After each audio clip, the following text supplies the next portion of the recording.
आज 72 बीपीएससी जो prelims test series चल रहा है एडुटेरिया का, इसका छठा सेट है। तो चलिए आज शुरू करते हैं। देखिए पहला क्वेश्चन क्या कह रहा है कि मिलान चिन्ह है। पहला क्वेश्चन है, इसको मिलाना है। सूची 1 और सूची 2 को मिलाना है। वंश है और उसके संस्थापक कौन थे उसको सूची में मिलाना है। सतवाहन वंश के संस्थापक कौन थे? तो सतवाहन के हो जाएंगे सीमुख। कनब वंश के संस्थापक कौन थे? तो इसका हो जाएंगे वासुदेव, इसका संस्थापक थे। वहीं वाकाटक वंश के संस्थापक थे विंध्यशक्ति। व से वाकाटक, व से विंध्यशक्ति। प से पल्लव वंश के संस्थापक थे सिंह विष्णु। इस प्रकार से इसका आंसर कौन सा हो जाएगा? ए का हो जाएगा 4, ए का 4, बी के 3, सी के 1, यानी कि आंसर हो जाएगा ए नंबर। चलिए नेक्स्ट क्वेश्चन देखिए, दूसरा नंबर। खरा निम्नलिखित कथन पर विचार करें। हड़प्पा सभ्यता के स्थल सुरकोटदा, कालीबंगा एवं लोथल से घोड़े के अस्थि पंजा के साक्ष्य मिला है। ये बात क्या है? बिल्कुल सही है। यहाँ से हमें जो घोड़ा है उसके अस्थि पंजा यानी कि उसका हड्डी का साक्ष्य मिलता है। हड़प्पा सभ्यता का सबसे बड़ा स्थल हड़प्पा है, नहीं, हड़प्पा सभ्यता का सबसे बड़ा जो स्थल है वो राखीगढ़ी है, जो हरियाणा में पड़ता है। तो ये हो जाएगा क्या? गलत हो जाएगा, क्योंकि सबसे बड़ा स्थल कौन सा है? राखीगढ़ी है। हड़प्पा सभ्यता में माप तौल की इकाई 10 के गुणक में होती थी। तो ये गलत है। हड़प्पा सभ्यता में जो माप तौल की इकाई थी वो 16 के गुणक में थी, यानी कि कोई भी चीज आपको 16 केजी लेना पड़ता था, या 32 केजी या 64 केजी, यानी कि 16 के गुणक में उसकी माप तौल थी। ये भी स्टेटमेंट क्या हो जाएगा? गलत हो जाएगा। हड़प्पा सभ्यता के लोग ने नगरों तथा घरों के विन्यास के लिए ग्रिड पद्धति को अपनाया था। तो ये बात क्या हो जाएंगे? सही हो जाएंगे। तो इस प्रकार से इसका आंसर कौन सा हो जाएगा? 1 और 4 इसका आंसर सही हो जाएगा। चलिए नेक्स्ट क्वेश्चन देखिए, 3 नंबर है कि बैक्ट्रियन शासक सेल्यूकस निकेटर का राजदूत जो चंद्रगुप्त मौर्य के राज दरबार में उपस्थित हुआ था। तो अब जानते हैं कि जो सेल्यूकस निकेटर का जो राजदूत था वो कौन था? मेगास्थनीज था। मेगास्थनीज ही था जो चंद्रगुप्त मौर्य के दरबार में रहता है, और इन्होंने एक पुस्तक लिखा था जिसका नाम है इंडिका। ये एग्जाम में बार बार पूछा जाता है। इंडिका किसकी है? तो मेगास्थनीज की रचना है। ये 4 नंबर क्वेश्चन। कोरोमंडल समुद्री तट पर पुदुचेरी से 3 किलोमीटर दक्षिण में स्थित डैश चोल वंश का एक प्रमुख बंदरगाह था। उस बंदरगाह से रोम के साथ व्यापार होता था। तो कौन सा जो बंदरगाह था उससे चोल वंश से जो व्यापार करता था? तो ये कौन सा बंदरगाह हो जाएगा? ये हो जाएगा अरिकमेडु बंदरगाह है। यहाँ से व्यापार होता था और रोम के साथ व्यापार होता था। किस समय? चोल वंश के समय। ये हो जाएगा अरिकमेडु बंदरगाह हो जाएगा। आइए नेक्स्ट क्वेश्चन 5 नंबर देखिए। 5 नंबर में क्या कह रहा है कि सम्राट अशोक के निम्नलिखित अभिलेख में किसमें दक्षिण भारतीय राज्य का उल्लेख हुआ है? ये सम्राट अशोक का 14 शिलालेख है, जिसमें दूसरा वृहद शिलालेख है जिसमें दक्षिण भारत के वंशों का उल्लेख द्वितीय शिलालेख में करते हैं।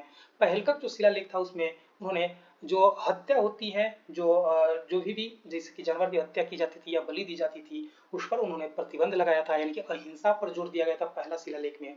दूसरा शिलालेख है, इसमें इन्होंने दक्षिण भारत के राज्यों का उल्लेख करते हैं, जिसमें चोल, पांडे, केरल पुत्र, सत्यपुत्र की जो चर्चा की गई वो श्रीलंका के लिए की गई थी। जबकि जान लीजिए कि चेर वंश की इसमें कोई चर्चा नहीं की गई थी, क्योंकि चोल, चेर, पांडे एक ही समय में हुआ था, लेकिन इस शिलालेख में चेर वंश की चर्चा नहीं की गई थी। इसमें की गई थी चोल, पांडे, केरल पुत्र, सत्यपुत्र की चर्चा की गई थी। आइए 6 नंबर क्वेश्चन। निम्नलिखित में से कौन सी रचना मध्यकालीन संत तुलसीदास की नहीं है? तुलसीदास की रचना कौन सी नहीं है? तो तुलसीदास की रचना कौन सी नहीं हो जाएगी? ये हो जाएगी साहित्य रत्न है, जो तुलसीदास की नहीं है। जबकि कवितावली, विनय पत्रिका, गीतावली ये तुलसीदास की रचना है। वहीं इनका दोहावली भी ये तुलसीदास का ही रचना है। आइए नेक्स्ट क्वेश्चन देखिए, 7 नंबर। 11वीं शताब्दी का प्रसिद्ध विद्वान अलवरुणी ने अपने प्रसिद्ध ग्रंथ किताब उल हिंद की रचना किस भाषा में की थी? अलवरुणी है जो किताब लिखता है किताब उल हिंद। किताब उल हिंद का अर्थ होता है भारत की खोज, यानी कि हिंद की खोज। तो इसकी रचना है किस भाषा में करता है? तो इसकी रचना है वो अरबी भाषा में करता है। चलिए नेक्स्ट क्वेश्चन 8 नंबर। कथन और कारण है, इस पर चर्चा करना है कि अलाउद्दीन खिलजी ने दक्षिण राज्यों के विरुद्ध एक व्यापक युद्ध अभियान चलाया था। तो आप जानते हैं कि दक्षिण में लगभग सभी राज्य को, सभी शासक को अलाउद्दीन खिलजी के द्वारा हराया जाता है। तो ये बात क्या है? बिल्कुल सही है। अलाउद्दीन खिलजी दक्षिण राज्य में अपने आधिपत्य में लाना चाहता था। ये अपना आधिपत्य में नहीं लाना चाहता था, ये चाहते थे कि सिर्फ वहां से टैक्स वसूला जाए, यानी कि सभी राज्य है जो अलाउद्दीन खिलजी के अधीन रह करके नजराना के तौर पर टैक्स देते रहे। ये सिर्फ अलाउद्दीन खिलजी की चाहत थी। ये अपने आधिपत्य में नहीं लाना चाहते थे, सिर्फ चाहते थे कि वहां से धन की वहां से धन को सिर्फ संग्रहित किया जा सके थे। ये इसका क्या हो जाएगा, ए सही हो जाएगा, आर गलती हो जाएगा, आंसर हो जाएगा सी नंबर। ये 9 नंबर क्वेश्चन कह रहा है कि मोहम्मद गोरी का भारत में अंतिम विजय अभियान किसके विरुद्ध हुआ था। तो मोहम्मद गोरी है जो भारत पर लगभग 17 बार आक्रमण करता है और इसका सबसे जो लास्ट आक्रमण था वो था खोखरों के विरुद्ध। खोखरों के विरुद्ध है, इसी खोखरों के विरुद्ध जो अभियान करता है और इस युद्ध को ये जीत करके जब जाते रहता है तो इसकी मृत्यु 1205 में हो जाती है। तो मोहम्मद गोरी का अंतिम भारत अभियान कौन सा हो जाएगा, खोखरों के विरुद्ध हो जाएगा। अब जानते हैं कि सोमनाथ मंदिर को भी मोहम्मद गोरी ने ही लूटा था। आइए नेक्स्ट देखिए 10 नंबर, दिल्ली सल्तनत के अंतर्गत तुगलक वंश का संस्थापक कौन था। तुगलक वंश के संस्थापक कौन था, तो गाजी मलिक है जो तुगलक वंश का संस्थापक था। गाजी मलिक को ही गयासुद्दीन तुगलक कहा जाता है। गयासुद्दीन तुगलक ही गाजी मलिक है, यानी कि दोनों एक दूसरे के पूरक है, यानी कि दोनों एक ही व्यक्ति है। गाजी मलिक को ही गयासुद्दीन तुगलक कहा जाता है और इसी ने तुगलक वंश की स्थापना की थी। इस प्रकार से इसका आंसर हो जाएगा ए नंबर। चलिए नेक्स्ट क्वेश्चन देखिए, नेक्स्ट 11 नंबर, अवध किसान सभा के संस्थापक कौन थे। तो अवध किसान सभा के जो संस्थापक थे बाबा रामचंद्र देव थे। इसकी स्थापना 1920 में की गई थी। आइए नेक्स्ट क्वेश्चन 12 नंबर, सन 1913 में सोहन सिंह भाखड़ा ने सैन फ्रांसिस्को अमेरिका में गद्दर पार्टी नाम से एक क्रांतिकारी संगठन की स्थापना की थी। ये बात क्या हो जाएगी, सही हो जाएगा। गद्दर आंदोलन ने सैन फ्रांसिस्को में एक युगांतर आश्रम की भी स्थापना की थी। ये भी बात क्या हो जाएंगे, सही है, ये क्रांतिकारी आश्रम था। दोनों के दोनों स्टेटमेंट क्या है, सही है। नेक्स्ट क्वेश्चन आ जाएगा 13 नंबर, देखिए सूची 1 युद्ध है और सूची 2 वर्ष है। कौन सा युद्ध किस वर्ष में हुआ है, इसको मिलाना है। प्रथम आंग्ल मराठा युद्ध है किस वर्ष में हुआ था, तो प्रथम आंग्ल मराठा युद्ध है 1775 में हुआ था। वहीं प्रथम आंग्ल वर्मा युद्ध है ये कब हुआ था, तो प्रथम जो आंग्ल वर्मा युद्ध है 1824 से लेकर के 26 तक चला था। द्वितीय आंग्ल मैसूर ये कब हुआ था, तो ये हुआ था 1880 से लेकर के 82 तक चला था। प्रथम आंग्ल अफगान युद्ध ये कब हुआ था, तो ये हुआ था 1839 में हुआ था। इस प्रकार से इसका आंसर कौन सा हो जाएगा, 1 3 1 3 2 4 1 3 2 4। आइए नेक्स्ट क्वेश्चन देखिए 14 नंबर, कह रहा है कि एनी बेसेंट थियोसोफिकल सोसाइटी की संस्थापिका थी। तो ये गलत हो जाएगा क्योंकि एनी बेसेंट इसकी संस्थापिका नहीं थी।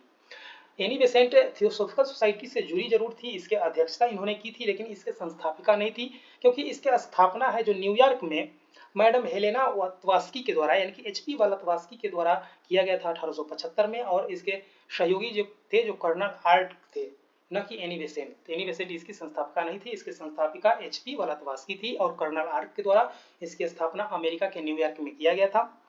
दूसरा स्टेटमेंट है कि एनी बेसेंट ने भारतीय राष्ट्रीय कांग्रेस के अधिवेशन की 3 बार अध्यक्षता की थी।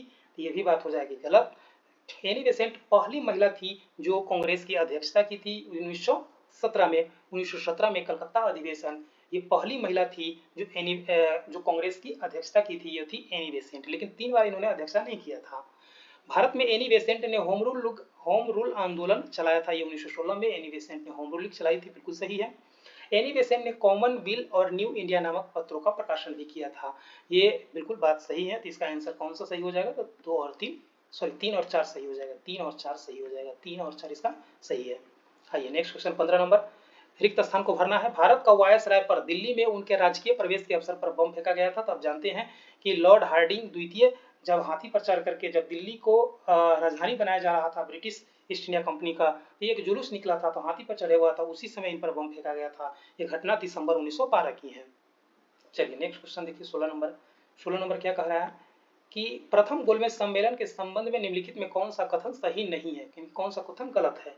यह वर्ष 1930 में आयोजित की गई थी, ये बिल्कुल बात सही है। 1930 में पहला था, 1931 में दूसरा और 1932 में तीसरा था। इसका आयोजन लंदन में किया गया था, ये भी बात बिल्कुल क्या है, सही है।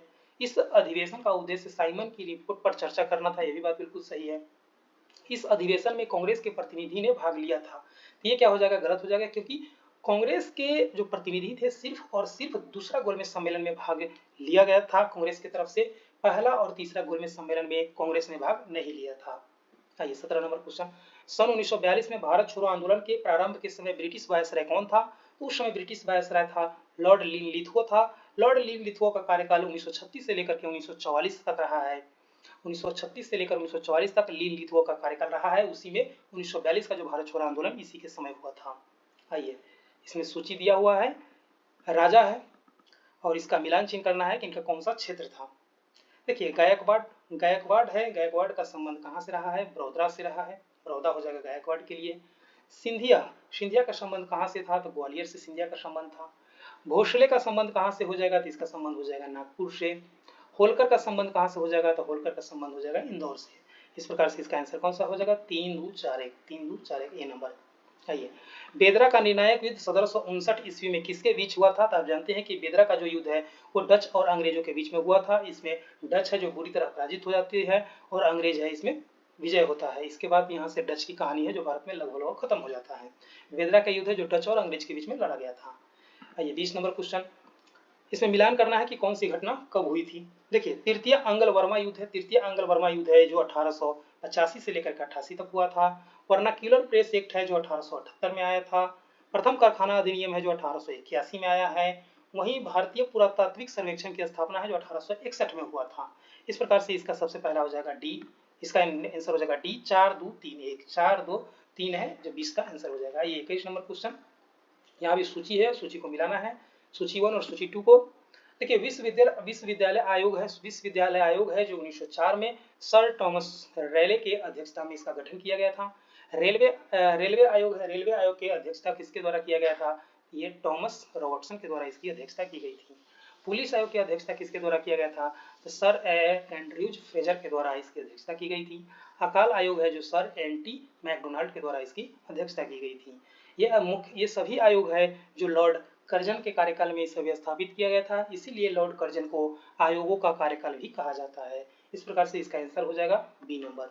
चलिए नेक्स्ट क्वेश्चन देखिए, 16 अगस्त 1765 ईस्वी को डैश की संधि के अनुसार ईस्ट इंडिया कंपनी मुगल सम्राट के प्रति वर्ष 26 लाख रुपए देने तथा निजामत व्यय के लिए 53 लाख रुपए देने के बदले बंगाल, बिहार और उड़ीसा की दीवानी अस्थायी रूप से प्राप्त कर ली। आप जानते हैं कि ये कौन सा संधि था? ये था 1765 में जो इलाहाबाद की संधि हुई थी। ये हो जाएगा कौन सा? इलाहाबाद की संधि। 1764 में क्या हुआ था कि बक्सर का युद्ध हुआ था, और बक्सर के युद्ध जब भारतीय हार गए थे उसी के बाद 1765 में ये क्या हुआ था? इलाहाबाद की संधि हुई थी। इसी के तहत मुगल बादशाह से बंगाल, बिहार, उड़ीसा है जो ले लिया जाता है, और ये कौन सी संधि है? इलाहाबाद की संधि है। आइए 23 नंबर, सविनय अवज्ञा जांच समिति का अध्यक्ष किसे बनाया गया था? सविनय अवज्ञा जांच समिति का अध्यक्ष किसे बनाया गया था? तो इसके अध्यक्ष थे हकीम अजमल खां थे। बाकी पंडित मोतीलाल नेहरू, चक्रवर्ती राजगोपालाचारी, विठल भाई पटेल, ये सविनय अवज्ञा जांच समिति के क्या थे? सदस्य थे। चलिए नेक्स्ट देखिए, ये उन व्यक्ति की सूची दी गई है जो भारतीय राष्ट्रीय कांग्रेस के अध्यक्ष चुने गए हैं। तिथि अनुसार कालानुक्रम के अनुसार उन्हें क्रमबद्ध कीजिए नीचे दिए कूट का प्रयोग करके। देखिए, सुभाष चंद्र बोस आप जानते हैं कि 1938 और 1939 में इन्होंने भारतीय राष्ट्रीय कांग्रेस की अध्यक्षता किए थे, लेकिन 1939 में विवाद के कारण इन्हें अंततः इस्तीफा देना पड़ा। एनी बेसेंट है जो 1917 में कांग्रेस की पहली महिला थी जिन्होंने अध्यक्षता की है। रास बिहारी घोष है जो 1907 के जो कांग्रेस अधिवेशन है उसके अध्यक्षता किए थे। पट्टाभी सीतारामैया है जो 1948 में यानी कि आजादी के 1 साल बाद पट्टाभी सीतारामैया है जो कांग्रेस की अध्यक्षता की थी। यानी कि सबसे लास्ट में कौन सा होना चाहिए? दू। देखिए, सबसे लास्ट में दू, यानी कि या तो आंसर ए होगा या तो डी होगा। सबसे पहले कौन हो जाएगा? 4 हो जाएगा, क्योंकि 1907 में रास बिहारी घोष के द्वारा किया गया था। तो 4 3 1 2। चलिए नेक्स्ट देखिए, 25 नंबर, उपरोक्त रियासतों का सहायक संधि करने का सही कालानुक्रम क्या है? तो आप जानते हैं कि सहायक संधि है जो लॉर्ड वेलेजली के द्वारा इसकी शुरुआत की गई थी, और सबसे पहला जो शासक था वो कौन था? हैदराबाद का निजाम था सहायक संधि करने वाला। दूसरा कौन था? तो मैसूर था। इस प्रकार से सबसे पहले आंसर कौन? सबसे पहला हो जाएगा कौन? तो हैदराबाद का नवाब। दूसरा था मैसूर। तीसरा था कौन? त्रावणकोर था। इसमें हैदराबाद तो है नहीं, दूसरा स्थान पर मैसूर है, तो सबसे पहले कौन हो जाएगा? एक। देखिए, सबसे पहले एक ही ऑप्शन में है, तो इसका आंसर हो जाएगा ए नंबर। यानी कि सबसे पहले सहायक संधि कौन किया था? तो मैसूर 1799 में, अवध 1801, पेशवा 1802, सिंधिया 1804 में। चलिए नेक्स्ट देखिए 26 नंबर क्वेश्चन। 26 नंबर क्या कह रहा है कि 2000 डैश के ने 1843 ईस्वी में अधिनियम 5 के तहत दास प्रथा के उन्मूलन की घोषणा की थी। दास प्रथा की घोषणा का उन्मूलन किसके द्वारा किया गया था? तो लॉर्ड एलेनब्रोक के द्वारा दास प्रथा का उन्मूलन किया गया। 27 नंबर क्वेश्चन है कि लॉर्ड डलहौजी ने भारत में पहली बार सार्वजनिक निर्माण विभाग की स्थापना की थी। ये बात क्या है? सही है। सुरेंद्र नाथ बनर्जी पहले भारतीय थे जो भारतीय सिविल सेवा की परीक्षा में उत्तीर्ण हुए थे। तो ये गलत हो जाएगा। पहले भारतीय थे जो सिविल सेवा में उत्तीर्ण हुए थे, उनका नाम है सत्येंद्र नाथ टैगोर है। इन्होंने पहले सिविल सेवा में उत्तीर्ण हुए थे। इस प्रकार से इसका आंसर सही सिर्फ एक हो जाएगा। लॉर्ड लिट्टन द्वारा लागू किया गया वर्नाक्यूलर प्रेस एक्ट को कब वापस लिया गया? देखिए वर्नाक्यूलर प्रेस एक्ट है जो लॉर्ड लिटन के द्वारा 1878 में लागू किया गया था और 1882 में लॉर्ड रिपन के द्वारा इसे वापस ले लिया गया था। निम्नलिखित संस्था को इसके व्यवस्थित जो स्थापना हुआ था उसके आधार पर सजाना है। देखिए 1900 बहिष्कृत हितकारिणी जो सभा है इसकी स्थापना है जो बी आर अम्बेडकर के द्वारा हुआ था 1924 में। वहीं सत्यशोधक समाज की स्थापना है जो 1873 में ज्योतिबा फुले के द्वारा हुआ है। All India depress class depression की स्थापना 1930 में बी आर अम्बेडकर के द्वारा किया गया है। वहीं चौथा है अखिल भारतीय छुआछूत विरोधी लीग, इसकी स्थापना 1932 में महात्मा गांधी के द्वारा किया गया था। इस प्रकार से इसमें सबसे पहले कौन सा हो जाएगा, सबसे पहला जो संस्था है वो सत्यशोधक समाज 1873, यानी कि सबसे पहले 2, उसके बाद हो जाएगा 1 1924 में बहिष्कृत हितकारिणी सभा, उसके बाद हो जाएगा 3, तब 4, यानी कि इसका आंसर हो जाएगा बी नंबर। चलिए नेक्स्ट देखिए 30 नंबर कह रहा है कि 1 नवंबर 1858 ईस्वी को किस स्थान पर आयोजित दरबार में लॉर्ड कैनिंग ने ब्रिटिश महारानी को उद्घोषणा को पढ़ा था।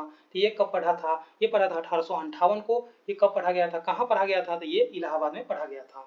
आइए नेक्स्ट देखिए प्रांतीय संविधान समिति के अध्यक्ष कौन थे, तो प्रांतीय संविधान समिति के जो अध्यक्ष थे वो सरदार वल्लभ भाई पटेल थे। नियम समिति के जो अध्यक्षता है डॉक्टर राजेंद्र प्रसाद द्वारा किया गया था। संघ शक्ति समिति की अध्यक्षता किसके द्वारा किया गया था, जवाहरलाल नेहरू के द्वारा किया गया था। मूल अधिकार पर जो सलाहकार समिति थी, यानी कि मूल अधिकार पर जो उप समिति था उसके अध्यक्षता किसके द्वारा किया गया था, ये किया गया था एच.सी. मुखर्जी के द्वारा किया गया था। तो इस प्रकार से इसका आंसर हो जाएगा 2 3 1 4, 2 3 1 4, आंसर ए नंबर। आइए 32 नंबर, राष्ट्रपति के निर्वाचन मंडल के संबंध में निम्नलिखित कथन पर विचार कीजिए। इसमें संसद के दोनों सदनों के निर्वाचित सदस्य शामिल होते हैं, बिल्कुल सही बात है। इसमें राज्य विधानमंडल के निर्वाचित सदस्य शामिल होते हैं, गलत हो जाएगा। देखिए राज्य विधानमंडल में राज्यसभा और विधान परिषद दोनों आ जाता है, यानी कि राज्य विधानसभा और राज्य विधान परिषद दोनों आ जाता है विधानमंडल में। तो इसका स्टेटमेंट गलत हो जाएगा क्योंकि राष्ट्रपति के चुनाव में केवल विधानसभा के निर्वाचित सदस्य भाग लेते हैं, विधान परिषद के सदस्य भाग नहीं लेते हैं, लेकिन विधानमंडल में दोनों आ जाता है। तीसरा है कि इसमें संघ शासित क्षेत्र दिल्ली और पुदुचेरी विधानसभा के निर्वाचित सदस्य शामिल होते हैं, बिल्कुल सही बात है। इसमें संसद तथा राज्य विधानसभाओं के निर्वाचित सदस्य भी शामिल होते हैं, ये बात क्या हो जाएंगे, बिल्कुल सही हो जाएंगे। इसका आंसर हो जाएगा कौन सा, इसमें पूछ रहा है कि कौन सा असत्य है, तो कौन सा असत्य हो जाएगा, इसका सिर्फ असत्य हो जाएगा 2 नंबर।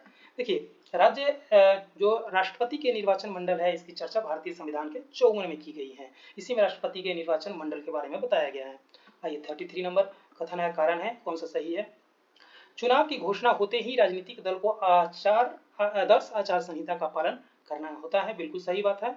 आदर्श आचार संहिता का पालन नहीं करने पर जो नॉमिनेशन होती है वो रद्द कर दी जाती है चुनाव आयोग के द्वारा। आदर्श आचार संहिता को संसद द्वारा कानून बना करके अधिनियमित किया गया है, ये बात बिल्कुल गलत है। आदर्श आचार संहिता को चुनाव आयोग के द्वारा तैयार किया गया है और लागू भी किया जाता है, उसका निरीक्षण भी किया जाता है। इस प्रकार से क्या है, ए सही है परंतु आर गलत है।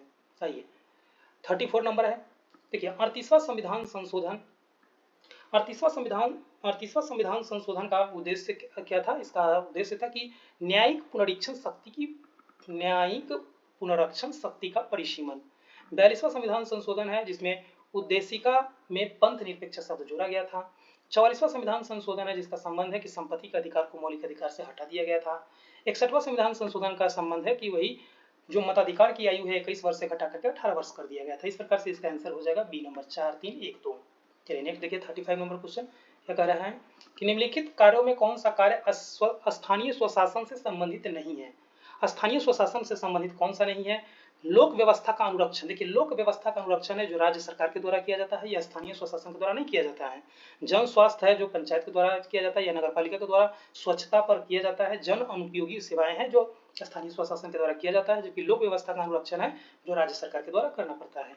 भारतीय संविधान के किस अनुच्छेद में कहा गया है कि संघ की राज्य भाषा हिंदी और लिपि देवनागरी होगी, ये किसमें कहा गया है, ये कहा गया है अनुच्छेद 343 में कहा गया है। भाग 17 में इसकी चर्चा की गई है राजभाषा आयोग की, आर्टिकल हो जाएगा 343। आइए 37 नंबर, निम्नलिखित संविधान की प्रस्तावना में के संबंध में निम्नलिखित कथन पर विचार करें। यह संविधान के विशिष्ट प्रावधानों को रद्द नहीं कर सकता है, बिल्कुल सही है, ये बिल्कुल रद्द नहीं कर सकता है।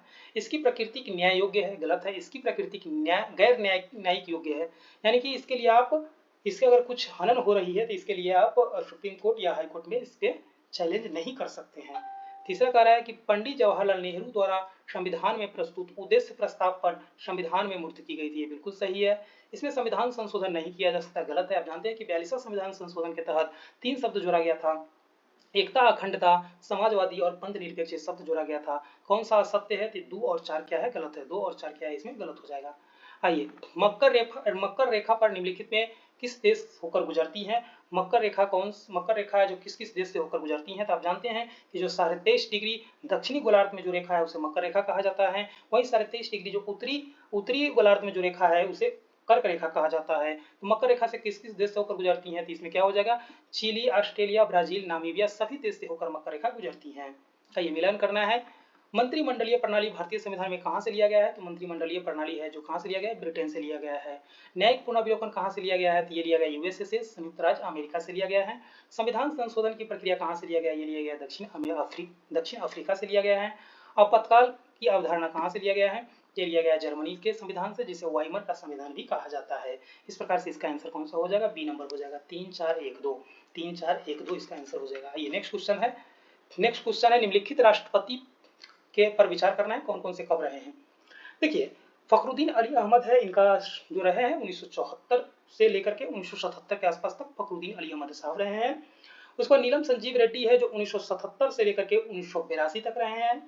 वहीं जाकिर हुसैन साहब का संबंध 1967 से 1969 तक ही रहे हैं।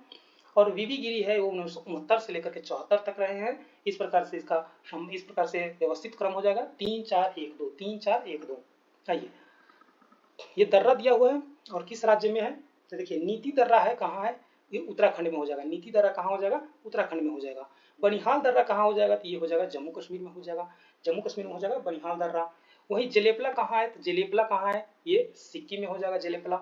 सिप किला कहाँ है? तो सिप किला हो जाएगा हिमाचल प्रदेश में, सिप किला हो जाएगा। इस प्रकार से इसका आंसर कौन सा हो जाएगा? 1 3 4 2। नेक्स्ट क्वेश्चन 42, निम्नलिखित में कौन सा दक्षिण पूर्व एशिया का एकमात्र स्थलभूत देश है? एकमात्र स्थलभूत का मतलब होता है कि लैंडलॉक कंट्री। लैंडलॉक का मतलब होता है कि वैसी देश जिसकी सीमा समुद्र से नहीं लगता हो। ये कौन सा देश है? एकमात्र देश है लाओस है, जो दक्षिण एशिया का एकमात्र देश है जो स्थलभूत है, यानी कि लैंडलॉक है।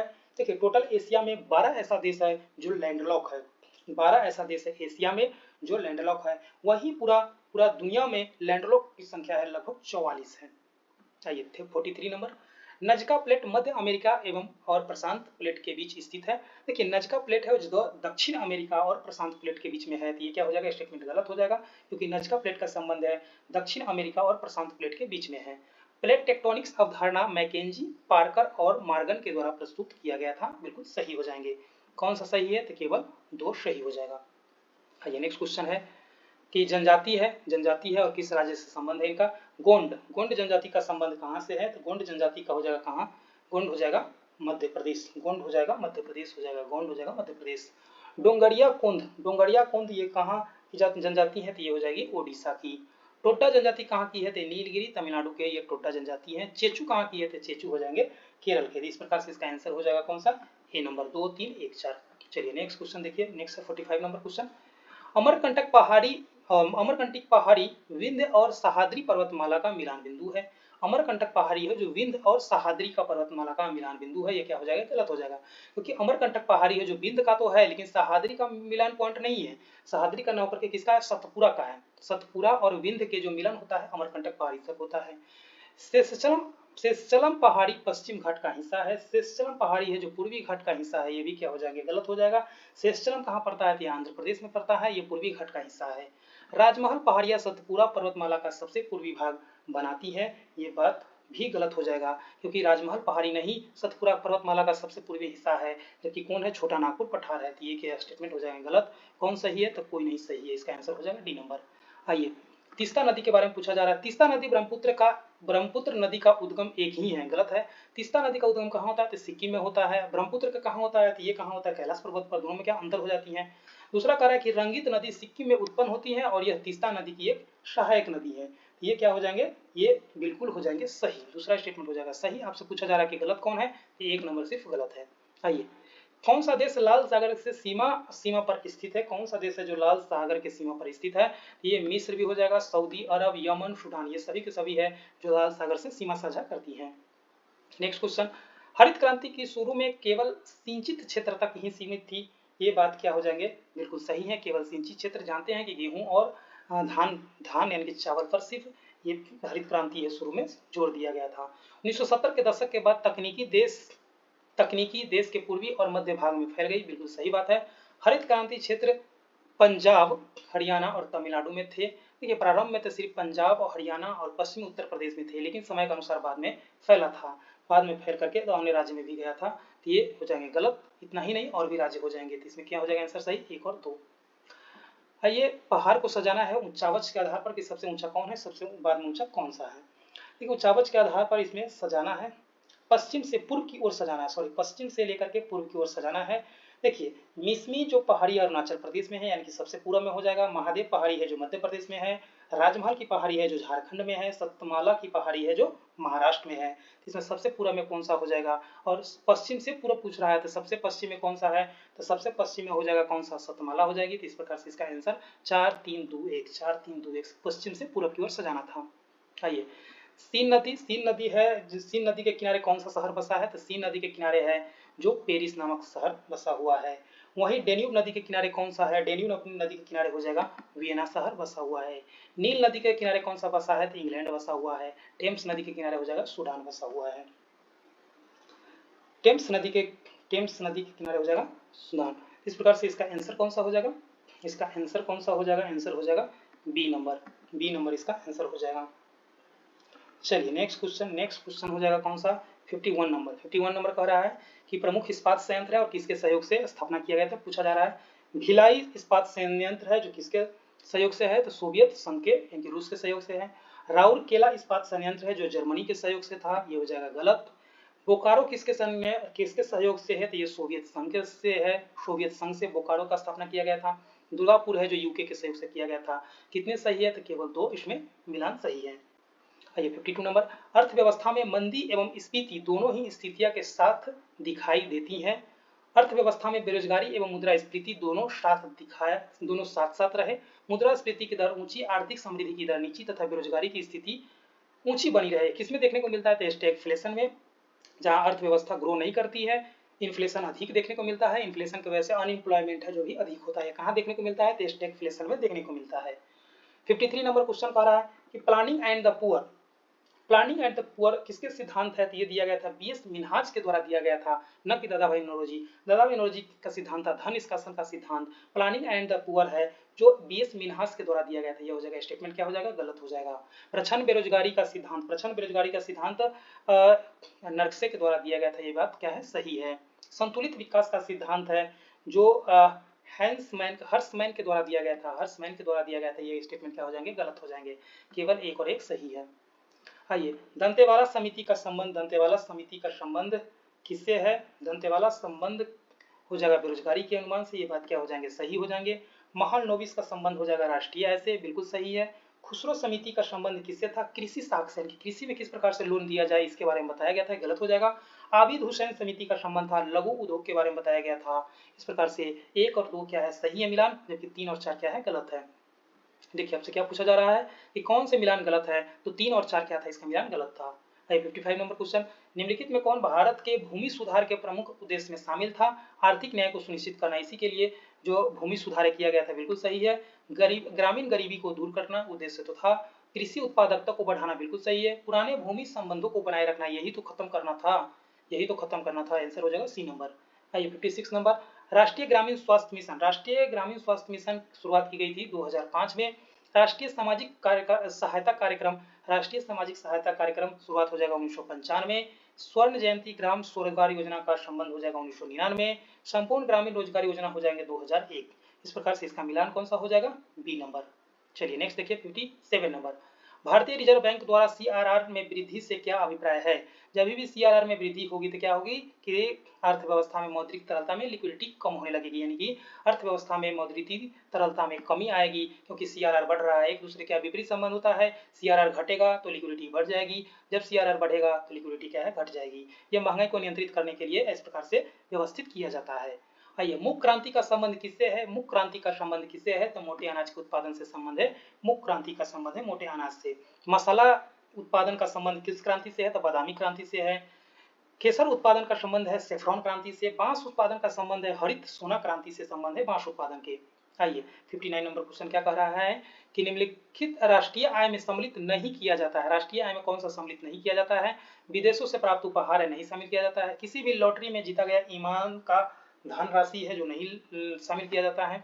किसी फर्म द्वारा रखे गए स्टॉक की कीमत में वृद्धि है, किसी फर्म द्वारा रखे गए स्टॉक की कीमत में वृद्धि है, ये भी इसमें शामिल नहीं किया जाता है। ब्रोकर्स का कमीशन है, ये भी शामिल नहीं किया जाता है। इस प्रकार से इसका आंसर हो जाएगा डी नंबर। चलिए नेक्स्ट देखिए 60 नंबर। नेक्स्ट है 60 नंबर। क्या कह रहा है कि इस प्रकार की सब्सिडी व्यापार में विकृति उत्पन्न नहीं करता या न्यूनतम व्यापार विसंगति उत्पन्न करती है। इस प्रकार की सब्सिडी में सभी सरकारी छूट जैसे पर्यावरण संरक्षण कार्यक्रम, कृषि पुनर्संरचना आदि शामिल होते हैं। ये किस सब्सिडी में इस प्रकार के प्रावधान किया जाता है? देखिए WTO के द्वारा सब्सिडी प्रदान करने की अनुमति दी जाती है। ये ग्रीन बॉक्स होता है, ब्लू बॉक्स होता है, अम्बर बॉक्स सब्सिडी होता है। ग्रीन जिस प्रकार से रोड सिग्नल होती है, ब्लू अम्बर, इस प्रकार से ही इस प्रकार की सब्सिडी का निर्धारण उसी आधार पर किया गया है जिस प्रकार से रोड का सिग्नल होता है। आप जानते हैं कि ग्रीन जब सिग्नल होता है तो सभी गाड़ी को जाने की अनुमति मिलती है। ठीक उसी प्रकार से जब ग्रीन बॉक्स सब्सिडी है उसमें सभी प्रकार की अनुमति है, जो सभी प्रकार की सब्सिडी है उसे छूट दिया गया है। सभी प्रकार की सब्सिडी है सरकार अलाउ करती है, जबकि अन्य प्रकार की सब्सिडी है उस पर रोक लगाती है ताकि व्यापार में विकृति उत्पन्न ना हो। लेकिन ग्रीन बॉक्स सब्सिडी है जिसमें सब्सिडी दिया जाता है और इससे व्यापार में विकृति उत्पन्न नहीं होती है। चलिए नेक्स्ट क्वेश्चन देखिए 61। निम्नलिखित में कौन से निकट दृष्टि दोष के संबंध में सही नहीं है? इसकी गोलाई बढ़ जाती है, इसकी गोलाई क्या कर रही है? बढ़ जाती है। बिल्कुल सही बात है, इसकी गोलाई है जो बढ़ जाती है। लेंस की फोकस दूरी घट जाती है, लेंस की फोकस दूरी है वो घट जाती है। लेंस की क्षमता है जो बढ़ जाती है, ये भी बात बिल्कुल सही है। वस्तु का प्रतिबिंब रेटिना पर न बनकर रेटिना के पीछे बनती है। ये कब होता है? ये होता है दूर दृष्टि दोष में। जबकि निकट दृष्टि दोष में क्या है कि रेटिना से पहले ही बन जाता है जो प्रतिबिंब है, इसीलिए इसका आंसर हो जाएगा ये सही नहीं है। चाहिए 62 नंबर। मर्क्यूरी सल्फाइड एवं रेड लेड के प्रयोग से निम्नलिखित में किस पदार्थ का निर्माण किया जाता है? तो सिंदूर का निर्माण किया जाता है। बिना बुझे हुए चूना का रासायनिक नाम क्या है? बिना बुझे हुए चूना होता है उसका रासायनिक सूत्र क्या होता है? तो बिना बुझे हुआ चूना है उसका रासायनिक सूत्र होता है CaO, जबकि बुझा हुआ चूना का होता है CaOH के होल ट्वाइस होता है। आइए हीरा के बारे में निम्नलिखित में कौन सा कथन सत्य नहीं है? हीरा के बारे में कौन सा कथन क्या है? सत्य नहीं है। हीरा में कार्बन परमाणु की त्रिविमीय चतुष्फलकीय 3D टेट्राफिल्ड्रा संरचना होती है। बिल्कुल सही है। हीरे की संरचना में sp3 प्रकार का जो संस्करण है, हाइब्रिडाइजेशन होता है, ये बिल्कुल क्या है? सही है। हीरा रासायनिक रूप से बहुत क्रिस्टलीय होती है, ये भी बात क्या है? सही है। विद्युत का सुचालक होता है, ये बात क्या हो जाएगी? गलत हो जाएगी, क्योंकि ये विद्युत का क्या होता है? कुचालक होता है। विद्युत का ये कुचालक होता है। पूछ रहा था कौन सत्य नहीं है, तो डी नंबर है जो सत्य नहीं है। आइए 65 नंबर। निम्नलिखित में कौन सा कथन सत्य नहीं है? निम्नलिखित में कौन सा कथन है जो सत्य नहीं है? धातु के ऑक्साइड प्रकृति की अम्लीय होती है। गलत है, यही गलत हो जाएगा, क्योंकि धातु के जो ऑक्साइड होता है प्रकृति में अम्लीय नहीं क्षारीय होता है। AlZnPb ऑक्साइड उभयधर्मी है। उभयधर्मी का अर्थ होता है कि न जो अम्ल से रिएक्शन करे ना ही क्षार से रिएक्शन करे, उसे उभयधर्मी कहा जाता है। ये बात हो जाएंगे बिल्कुल सही। चांदी विद्युत का सर्वश्रेष्ठ सुचालक है, सही है। शीशा की उष्मीय एवं विद्युत चालकता सबसे कम होती है, ये भी बात सही हो जाएंगे। आइए 66 नंबर। सीमेंट के बारे में निम्नलिखित में कौन सा कथन सत्य नहीं है? सत्य नहीं है, गलत कौन सा है? सीमेंट में कैल्शियम सिलिकेट एवं एल्यूमिनियम सिलिकेट का मिश्रण होता है, ये बात क्या है? सही है। सीमेंट में जिप्सम मिलाने से सीमेंट का प्रारंभिक जमाव को तेज कर देता है।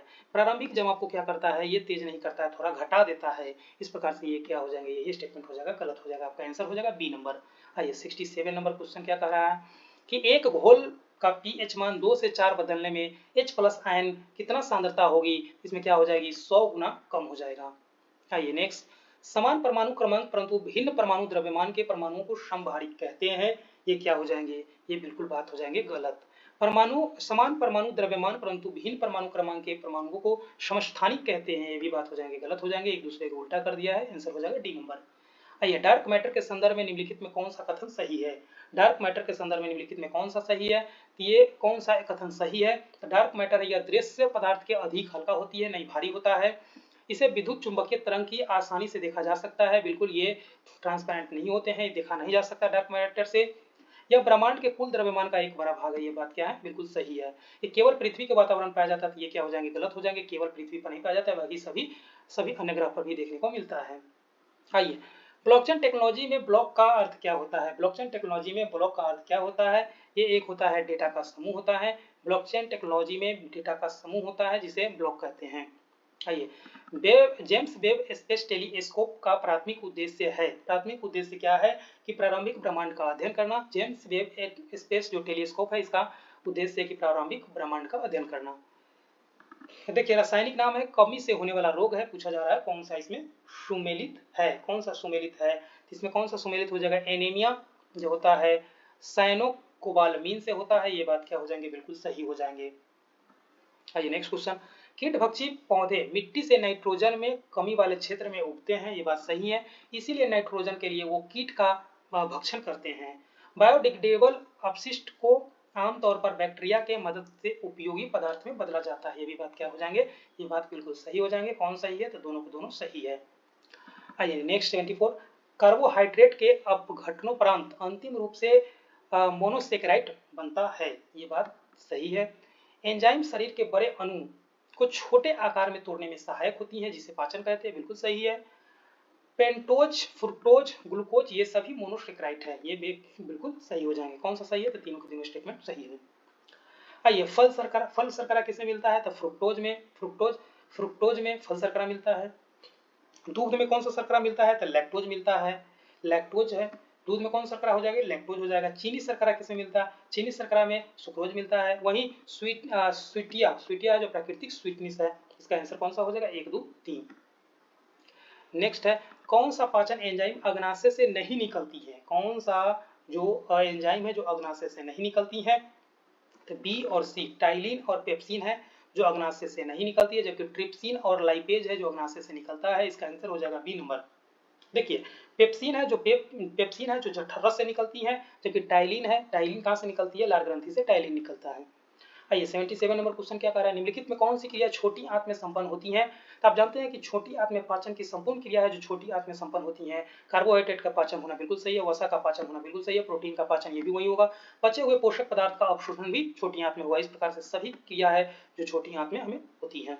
आइए 78 नंबर क्वेश्चन, 78 में है कि लीवर का कार्य है। लीवर का कार्य क्या क्या है? लीवर का कार्य है ग्लाइकोजेनोसिस करना, बिल्कुल सही है। बी कैरोटीन को रेटिनॉल में बदलना, अमोनिया को यूरिया में बदलना, पीत का उत्पादन करना यहीं से होता है, जब ये पीत का जमा हो जाता है पित्ताशय में, और इसकी जो जरूरत कहाँ पड़ती है? इसकी जरूरत है जो छोटी आंत में पड़ती है। देखिए, यकृत में जो भी एंजाइम बनता है उसकी आवश्यकता है पाचन के क्रम में छोटी आंत को पड़ती है, तो ये छोटी आंत को वहां से एंजाइम बना करके वहां से प्रदान करता है छोटी आंत को। इस प्रकार से सभी घटना है जो छोटी लिवर की है। निम्नलिखित में कौन सी एक रेडियोधर्मी तत्व द्वारा उत्सर्जित ऋणात्मक रूप से आवेशित कण है? तो आप जानते हैं कि अल्फा किरण पर पॉजिटिव चार्ज होता है, जबकि बीटा किरण पर नेगेटिव चार्ज होता है, और गामा किरण है जो आवेशहीन होता है। निम्नलिखित में किस प्रक्रिया में ऑक्सीजन की आवश्यकता नहीं होती है? तो आप जानते हैं कि जो प्रकाश संश्लेषण होती है इसमें क्या कार्बन डाइऑक्साइड की आवश्यकता होती है, जबकि प्रोडक्ट के रूप में हमें ऑक्सीजन प्राप्त होता है, जिसमें ऑक्सीजन की आवश्यकता नहीं होती है, जबकि वायवीय श्वसन में ऑक्सीजन की आवश्यकता होगी, प्रकाश श्वसन में ये ऑक्सीजन की अवस्था होगी। माइटोकॉन्ड्रिया को कोशिका का शक्ति गृह क्यों कहा जाता है? क्योंकि यहाँ से ऊर्जा निर्माण होता है, एटीपी का निर्माण होता है। ये हो जाएगा एडिनोसिन ट्राइफॉस्फेट का निर्माण यही होता है। 82 नंबर, निम्नलिखित में कौन सा धातु के क्षयकरण में आवश्यक है? निम्नलिखित में कौन सा धातु के क्षयकरण में आवश्यक है? तो ऑक्सीजन तथा नमी। ऑक्सीजन तथा नमी के कारण ही आप जानते हैं कि ऑक्सीजन तथा नमी के कारण ही लोहा में जंग लगने लगता है। यही क्षय कारण के लिए कौन सा आवश्यक है? ऑक्सीजन तथा नमी हो जाएगा। निम्नलिखित में कौन सा सही सुमेलित है? तो निम्नलिखित में कौन सा सही सुमेलित हो जाएगा? लिनेन है जो सन के कपास से मिलता है, ये बिल्कुल सही है, यही इसका सही सुमेलित है। जबकि जटा, जटा किससे मिलता है? जटा मिलता है नारियल के पौधे से। डाउन, डाउन किससे मिलता है? तो डाउन मिलता है बतख और गीज के पंख से मिलता है। जबकि मोहायर, मोहायर मिलता है अंगोरा बकरी से मिलता है, ना कि अंगोरा मुर्गी से। ये गलत हो जाएगा, आंसर ए सही है। 83 नंबर क्वेश्चन क्या है कि निम्नलिखित में कौन सही नहीं है कि कौन गलत है, आपसे पूछा जा रहा है। बेंजीन एक हाइड्रोकार्बन है, बिल्कुल सही है। बेंजीन में सिग्मा बंध की संख्या 12 होती है, बिल्कुल सही है। बेंजीन में पाई बंध की संख्या कितनी होती है? 3 होती है। बेंजीन का सामान्य सूत्र क्या होता है? C6H7, गलत है। बेंजीन का सूत्र होता है C6H6, C6H6 होगा, यही हो जाएगा गलत, आपका आंसर हो जाएगा डी नंबर। आइए नेक्स्ट क्वेश्चन 85 नंबर, यूरिया एक कार्बनिक यौगिक है जिसका रासायनिक सूत्र होता है NH3CONH3। ये क्या हो जाएंगे? गलत हो जाएंगे। इसका रासायनिक सूत्र होता है NH2CONH2, NH2 होना चाहिए, यहाँ पर NH3 लिखा है, इसलिए यह हो जाएगा गलत। यूरिया एक रंगहीन गंधहीन सफेद रवेदार ठोस पदार्थ है, ये बात बिल्कुल सही है। यूरिया कृषि क्षेत्र में खाद के रूप में प्रयोग किया जाता है, ये बिल्कुल सही है। इसमें कौन सा आंसर हो जाएगा, 2 और 3 इसका आंसर हो जाएगा। 86 नंबर, रेत और नेफ्थलीन के मिश्रण को ऊर्ध्वपातन सब्लिमेशन द्वारा किया जाता है, बिल्कुल सही है। ऊर्ध्वपातन का मतलब होता है कि कोई भी वस्तु ठोस है जो बिना द्रव्य में बदले हुए सीधे गैस रूप में बदल जाता है, उसे सब्लिमेशन यानी कि ऊर्ध्वपातन कहते हैं। ऊर्ध्वपातन विधि द्वारा एक ठोस के मिश्रण को अलग करने में जिसमें एक ठोस ऊर्ध्वपातित दूसरा नहीं, बिल्कुल सही है। सब्लिमेशन में कहने का मतलब है कि किस प्रकार से अलग किया जाएगा, कोई ऐसा वस्तु है जो सब्लिमेशन हो सकता है और दूसरा है जो नहीं हो सकता है, तभी तो हम अलग करेंगे। जब सब्लिमेशन विधि का प्रयोग करेंगे तो सब्लिमेशन जो होने वाली पदार्थ रहेगी वो सब्लिमेशन होकर अलग हो जाएगी, जो ठोस पदार्थ हमें बच जाएगा, ये बिल्कुल सही है। ऊर्ध्वपातन में कोई पदार्थ अपनी ठोस अवस्था से सीधे गैसीय अवस्था में परिवर्तित हो जाती है, यानी कि बिना द्रव्य अवस्था में बदलित हुए कोई भी ठोस पदार्थ है जो सीधे गैस में बदल जाता है, उसे ऊर्ध्वपातन कहा जाता है। ये बात हो जाएंगे बिल्कुल सही, तो इसका सही हो जाएगा कौन, डी नंबर, सभी के सभी हो जाएंगे सही। आइए 86 नंबर, पेट्रोल की गुणवत्ता ऑक्टेन की संख्या द्वारा मापी जाती है। पेट्रोल की जो गुणवत्ता है ऑक्टेन की संख्या द्वारा मापा जाता है। कौन सा पूछ रहा है, सही नहीं है, तो बात बिल्कुल सही है, ऑक्टेन संख्या से मापा जाता है। अधिक ऑक्टेन वाली संख्या पेट्रोल में नॉकिंग की समस्या अधिक होती है, नहीं। देखिए, जिसमें जिस पेट्रोल या डीजल की जो ऑक्टेन संख्या है जितनी अधिक होगी उसकी नॉकिंग की संभावना है उतनी कम होगी। ये स्टेटमेंट क्या हो जाएगा, गलत हो जाएगा, ये गलत हो जाएगा ये स्टेटमेंट। वहीं तीसरा कह रहा है कि पेट्रोल में ऑक्टेन संख्या बढ़ने के लिए टेट्रा इथाइलेट एवं बेंजीन टाइलुइन जाइलोन जैसे यौगिक का प्रयोग किया जाता है, सही है। तो आंसर हो जाएगा बी नंबर। पूछ रहा था गलत कौन है, तो बी नंबर है जो गलत है। चलिए नेक्स्ट देखिए 88 नंबर, पुलिन दास द्वारा पुलिस द्वारा नशे में गाड़ी चलाने वाले की सांस जांच के लिए फिल्टर पेपर पर पोटेशियम डाइक्रोमेट सल्फ्यूरिक अम्ल होता है, ये बात क्या है, सही है। चूने का पानी या कैल्शियम हाइड्रोकार्बन की प्रतिक्रिया कार्बन डाइऑक्साइड से होने पर कैल्शियम कार्बोनेट नामक एक अघुलनशील ठोस बनाता है, जिसके कारण चूना का पानी दुधिया हो जाता है, ये बात बिल्कुल सही है। इसका आंसर कौन सा हो जाएगा, इसका आंसर हो जाएगा सी नंबर। क्रायोलाइट और फेल्सपर निम्नलिखित में किस तत्व का अयस्क है, क्रायोलाइट और फेल्सपर है, ये किसका हो जाएगा, ये हो जाएगा किसका, ये हो जाएगा एल्युमिनियम का। एल्युमिनियम का ये अयस्क है कौन सा है, क्रायोलाइट और फेल्सपर है। चलिए नेक्स्ट क्वेश्चन 90 नंबर। नेक्स्ट कह रहा है कि मलेरिया प्लाज्मोडियम से होता है। प्लाज्मोडियम पूछ रहा है कौन, सही नहीं है, बिल्कुल सही है, होता है। पायरिया है जो एंटी अमीबा जिंजीवेलिस होता है, बिल्कुल सही है। पेचिस पेचिस किससे होता है, तो पेचिस होता है एंटी अमीबा हिस्टोलिका से होता है, ये हो जाएगा गलत। जब सोने की बीमारी है जो ट्रिप्सोनोमा से होता है। बिहार के प्रथम जो कार्यवाहक राज्यपाल थे वो कौन थे, उज्जवल नारायण सिंह थे, जो बिहार के प्रथम कार्यवाहक राज्यपाल थे। राजगीर का निर्माण जो जिला है और चट्टान तंत्र है उसका निर्माण किस काल में हुआ था। देखिए, राजगीर का निर्माण जो हुआ है, राजगीर का निर्माण हुए जो जिला है किससे संबंधित है, तो धारवाड़ से हो जाएगा। राजगीर का हो जाएगा धारवाड़ से संबंध। कैमूर का संबंध किससे हो जाएगा, तो विंध्य से हो जाएगा। पश्चिम चंपारण में जो शिवालिक का हिस्सा है वो किस समय इसका निर्माण हुआ था, इसका निर्माण हुआ था तृतीय महाकल्प में। वैशाली में जिसका निर्माण हुआ था चतुर्थ महाकल्प में, क्योंकि ये एक मैदानी क्षेत्र है। इसका आंसर हो जाएगा कौन सा, ए नंबर हो जाएगा आंसर। बिहार के किस कृषि जलवायु के क्षेत्र में सबसे कम वर्षा होती है, किसमें सबसे कम वर्षा होती है तो सबसे कम वर्षा है जो जोन 3A और जोन 3B दोनों में कम वर्षा होती है, दोनों में लगभग समान बारिश होता है, ये आंसर हो जाएगा डी नंबर। बिहार के प्रमुख समाचार पत्र बिहारी के संपादक कौन थे, तो बिहारी के संपादक कौन हो जाएंगे, ये हो जाएंगे बाबू महेश्वर प्रसाद के द्वारा बिहारी नामक पत्रिका का प्रकाशन किया जाता था। मैथिली कवि विद्यापति का संबंध किस वंश से था, तो मैथिली कवि जो विद्यापति का संबंध है जो आइनवाड़ वंश से इनका संबंध था। और आइनवाड़ वंश के जो शिव सिंह राजा थे, शिव सिंह के दरबार में विद्यापति रहते थे। असहयोग आंदोलन के दौरान किसने बिहार में किसानों की अगुवाई की थी, किसके द्वारा असहयोग आंदोलन में किसान की अगुवाई किया गया था, ये स्वामी विद्यानंद के द्वारा किया गया है। बिहार में किस व्यक्ति ने लाहौर षड्यंत्र की मुखबरी की थी, यानी कि अंग्रेजों की सूचना किसके द्वारा दे दिया गया था, लाहौर षड्यंत्र वाला मामला में ये दे दिया गया था फणींद्रनाथ घोष के द्वारा, फणींद्रनाथ घोष के द्वारा दे दिया गया था। बाद में फणींद्रनाथ घोष की हत्या है जो बैकुंठ शुक्ल के द्वारा कर दी जाती है। चलिए नेक्स्ट देखिए, मिलान करना है, मिलान कर लीजिए। बिहार प्रांतीय सम्मेलन का प्रथम सत्र कहाँ हुआ था, तो बिहार जो प्रांतीय सम्मेलन का प्रथम सत्र है कहाँ हुआ था, वो हुआ था पटना में। कांग्रेस का 53वां अधिवेशन कहाँ हुआ था, तो ये हुआ था रामगढ़ में हुआ था। बिहार प्रांतीय सम्मेलन का दूसरा सत्र कहाँ हुआ था, तो ये हुआ था कहाँ, भागलपुर में हुआ था। वहीं कांग्रेस का 37वां अधिवेशन कहाँ हुआ था, तो ये हुआ था गया में हुआ था। इस प्रकार से इसका आंसर हो जाएगा DCBA, आंसर हो जाएगा बी नंबर। आइए, पृथक बिहार की मांग सर्वप्रथम कब की गई थी? तो पृथक मांग की बिहार की पृथक मांग सबसे पहले 1894 में की गई थी। इसमें कहा गया था कि बंगाल से पृथक करके बिहार को अलग कर देना चाहिए। 100 नंबर क्वेश्चन है कि बिहार में नशाबंदी आंदोलन कब प्रचलित हुआ था? तो बिहार में जो नशाबंदी आंदोलन है, जो असहयोग आंदोलन के समय ये प्रचलित में आया था। वन स्थिति रिपोर्ट 2023 के अनुसार बिहार के किस जिला में सबसे कम वन क्षेत्र है? तो सबसे कम वन कहाँ है? ये सबसे कम है जो शेखपुरा में है, मात्र 0.82 किलोमीटर, यानी कि 1 किलोमीटर स्क्वायर से भी कम यहाँ पर हमें जंगल देखने को मिलता है, यानी कि 1 किलोमीटर स्क्वायर से भी कम यहाँ पर है। वही सबसे ज्यादा कहाँ हो जाएगा इस रिपोर्ट के अनुसार? वन तथा कैमूर में हो जाएगा। 102 नंबर में गंगा की सहायक नदी में कौन सी नदी बिहार में गंगा में नहीं मिलती है? तो आप जानते हैं कि महानंदा है वो बिहार में नहीं मिलती है, जबकि मालदा में यानी कि बंगाल में ये मिलता है गंगा में। ये इसका आंसर हो जाएगा सी नंबर। आइए नेक्स्ट देखिए 103 नंबर, कौन सा जलप्रपात बिहार में नहीं है? तो दुर्गावती जो जलप्रपात है कहाँ है? रोहतास में है। ककोलत है नवादा में है। तुतला भवानी कहाँ है? ये रोहतास में है। जबकि लोथ नामक ये जलप्रपात है जो बिहार में नहीं है।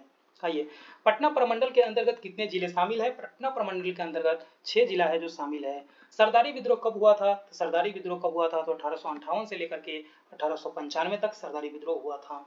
आइए नेक्स्ट क्वेश्चन देखिए 106 नंबर। 106 नंबर में क्या कह रहा है कि 1765 में रॉबर्ट क्लाइव द्वारा बिहार में राजस्व संग्रह के लिए नायब दीवान के रूप में किसे नियुक्त किया गया था? अभी हम पढ़ रहे थे कि 1765 में इलाहाबाद की संधि हुई थी, जिसमें बिहार, बंगाल, उड़ीसा के जो राजस्व संग्रह करने का अधिकार है वो ईस्ट इंडिया कंपनी को दे दिया गया था। तो इसी क्रम में बिहार के लिए राजस्व संग्रह के लिए किसको नियुक्त किया गया था? ये किया गया था किसको? राजा सिताब राय को किया गया था बिहार में राजस्व वसूली के लिए। 107 नंबर, बिहार के पहले भारतीय प्रधानमंत्री मोहम्मद यूनुस किस पार्टी से थे? जब 1935 अधिनियम के तहत 1937 में चुनाव हुआ तो सबसे पहले मोहम्मद यूनुस को प्रधानमंत्री बनाया गया। उस समय मुख्यमंत्री को प्रधानमंत्री कहा जाता था, तो मोहम्मद यूनुस को बनाया गया था और ये इंडिपेंडेंट पार्टी से थे। ये कौन से पार्टी थे? इंडिपेंडेंट पार्टी से थे।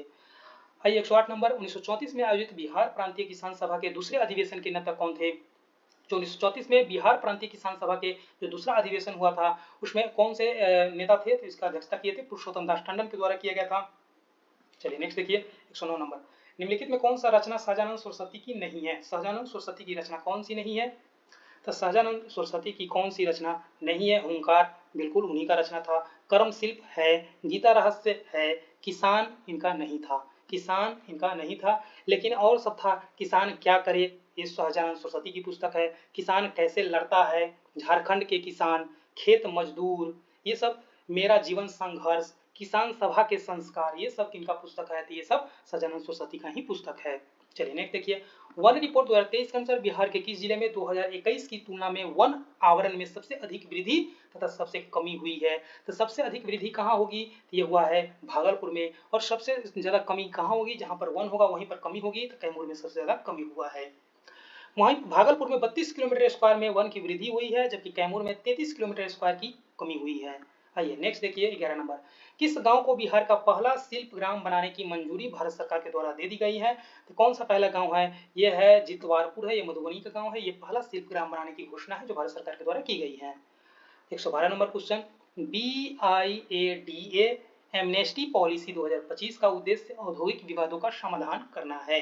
ये बात बिल्कुल सही है। इस नीति के तहत बंद आंशिक रूप से क्रियाशील उद्योग को पुनर्जीवित करना है। ये भी बात हो जाएंगे बिल्कुल सही। पूछ रहा है कौन सा असत्य है? तो डी हो जाएंगे, न तो एक न तो दो, क्योंकि दोनों सही है। 113 नंबर क्वेश्चन, प्रधानमंत्री नरेंद्र मोदी द्वारा बिहार के पूर्णिया में सेक्स सर्किट सीमेन सुविधा का उद्घाटन किया गया है। ये बात बिल्कुल सही है। जिसमें गाय भैंस का सीमेन है वहां पर पूर्णिया में इसका लैब बनाया गया है। ये बात बिल्कुल सही है।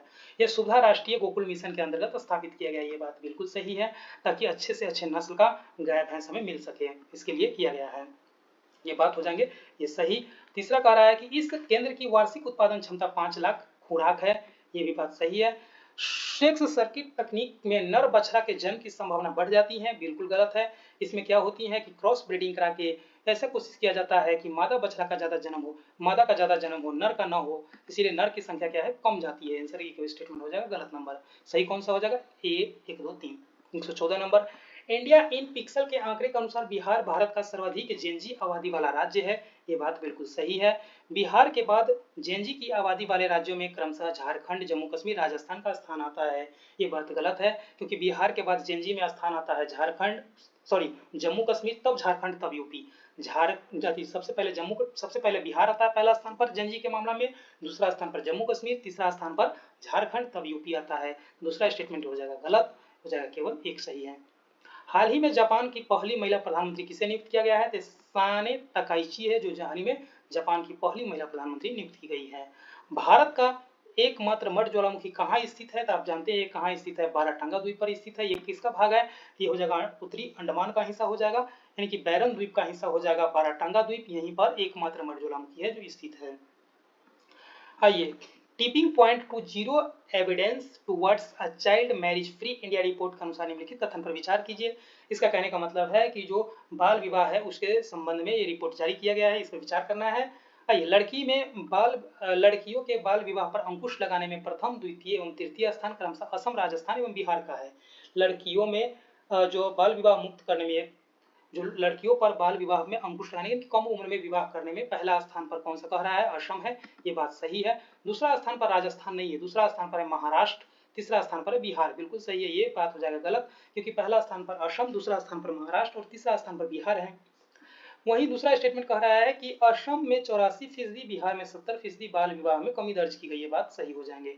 कौन सा कथन सही है? तो केवल 2 हो जाएगा। आइए, हाल ही में किस राज्य के सूरजपुर जिले ने अपने 75 ग्राम पंचायत को बाल विवाह मुक्त पंचायत घोषित कर एक उल्लेखनीय उपलब्धि हासिल की है? तो ये सूरजपुर हो जाएगा। किस राज्य का जिला है? तो छत्तीसगढ़ हो जाएगा। न्यायमूर्ति सूर्यकांत को भारत के मुख्य न्यायाधीश के रूप में किस क्रम में नियुक्त किया गया है? हो जाएगा 53 नंबर के जो चीफ जस्टिस ऑफ इंडिया है वो सूर्यकांत वर्मा है।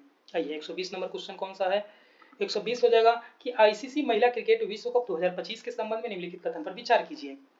भारतीय महिला क्रिकेट टीम ने पहली बार आईसीसी महिला क्रिकेट विश्व कप 2025 का खिताब जीता है। ये बात क्या हो जाएंगे? सही है।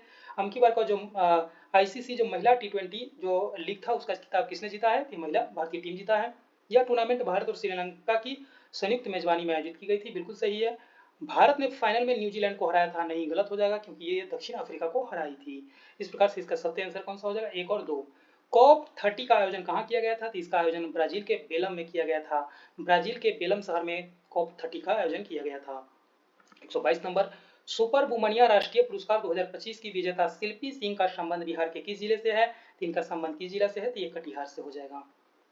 आइए, नेक्स्ट क्वेश्चन, बिहार का मुख्यमंत्री भारत दर्शन योजना किस कक्षाओं के विद्यार्थियों को शामिल किया गया है?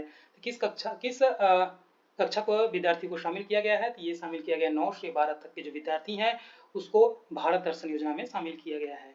भारत सरकार द्वारा गुजरात की गिफ्ट सिटी के तर्ज पर फिनटेक सिटी का विकास कहाँ किया जा रहा है? तो बिहार के फतुआ में फिनटेक सिटी का विकास किया जा रहा है। 125 नंबर क्वेश्चन कि दिसंबर 2025 की ताजा रिपोर्ट के अनुसार मशरूम उत्पादन में बिहार का स्थान कौन सा है? तो मशरूम के उत्पादन में बिहार का प्रथम स्थान हो गया है। बिहार सरकार का भूमि सुधार संवाद के संबंध में निम्नलिखित कथन पर विचार कीजिए। विवाद का समाधान पुलिस थाने के बजाय अब अंचल कार्यालय ब्लॉक स्तर पर होगा। ये बात बिल्कुल सही है। यह पहल दिसंबर 2025 में उप मुख्यमंत्री विजय कुमार सिन्हा ने मुजफ्फरपुर से में शुरू की थी। ये भी बात हो जाएंगे, सही हो जाएगा। ये आंसर हो जाएगा सी नंबर। आइए, 127 नंबर क्वेश्चन, भारत की पहली पूरी तरह से सौर ऊर्जा संचालित एटीएम वैन कहाँ लॉन्च किया गया है? ये लॉन्च किया गया है त्रिपुरा में। निम्नलिखित में उस नदी की पहचान करें जो ऑस्ट्रेलिया में स्थानीय अर्नेस्ट आदिवासी समुदाय के लिए अत्यंत पवित्र है तथा वे इसे लॉर्ड पिंटा कहते हैं। ये कौन सा नदी है? फिंके नदी है। फिंके नदी है। ये कौन सा नदी है? फिंके नदी है। रणनीति संवाद आवंटन और जोखिम प्रबंधन विशेषज्ञ समिति का गठन किसके द्वारा किया गया है? तो रणनीति, परिसंपत्ति आवंटन और जोखिम प्रबंधन विशेषज्ञ समिति का जो गठन है किसके द्वारा किया गया है? ये पेंशन निधि विनियामक और विकास प्राधिकरण के द्वारा ये शुरू किया गया है। आइए, 30 नंबर क्वेश्चन, वित्तीय वर्ष 2024-25 में बिहार के प्रति व्यक्ति SGDP सकल घरेलू राज्य उत्पाद वर्तमान मूल्य पर कितना है? तो बिहार का जो SGDP है जो प्रति व्यक्ति कितना है वर्तमान मूल्य पर? 76,490 है, जबकि स्थिर मूल्य पर 40,973 है। स्थिर मूल्य पर 40,973 है, जबकि वर्तमान मूल्य पर हो जाएगा 76,490। आइए, 131 नंबर क्वेश्चन, अपने कलेक्ट्रेट समरणालय में कामकाज को पूरी तरह से डिजिटल या पेपरलेस बनाने वाला पहला जिला मधुबनी बन गया है। ये बात क्या हो जाएंगे, सही हो जाएंगे। ये बदलाव बिहार सरकार के ई ऑफिस मिशन के तहत किया गया है। ये भी बात बिल्कुल सही हो जाएंगे। कथन दोनों को दोनों क्या है, सही है। आइए नेक्स्ट क्वेश्चन। जूली देवी को गणतंत्र दिवस 2026 समारोह में विशेष अतिथि के रूप में आमंत्रण किया गया है। ये बात क्या हो जाएंगे, सही हो जाएंगे। वह आशा कार्यकर्ता है और केंद्र सरकार स्वास्थ्य क्षेत्र में उत्कृष्ट कार्य करने वाले प्रतिनिधि को प्रोत्साहन कर दिया है। बिल्कुल गलत है। जूली देवी है जो एक मुखिया है और अपने क्षेत्र में उत्कृष्ट कार्य के लिए ग्राम पंचायत विभाग के द्वारा इनको आमंत्रण किया गया था, इसलिए पहला स्टेटमेंट सही है, लेकिन दूसरा क्या हो जाएगा, गलत हो जाएगा। ये सही है परंतु आर गलत है। 133 नंबर। भारतीय प्रतिभूति और विनिमय बोर्ड सेबी द्वारा स्वगात एफआई फ्रेमवर्क के तहत विदेशी पोर्टफोलियो निवेशकों के पंजीकरण को सरल बनाया गया है।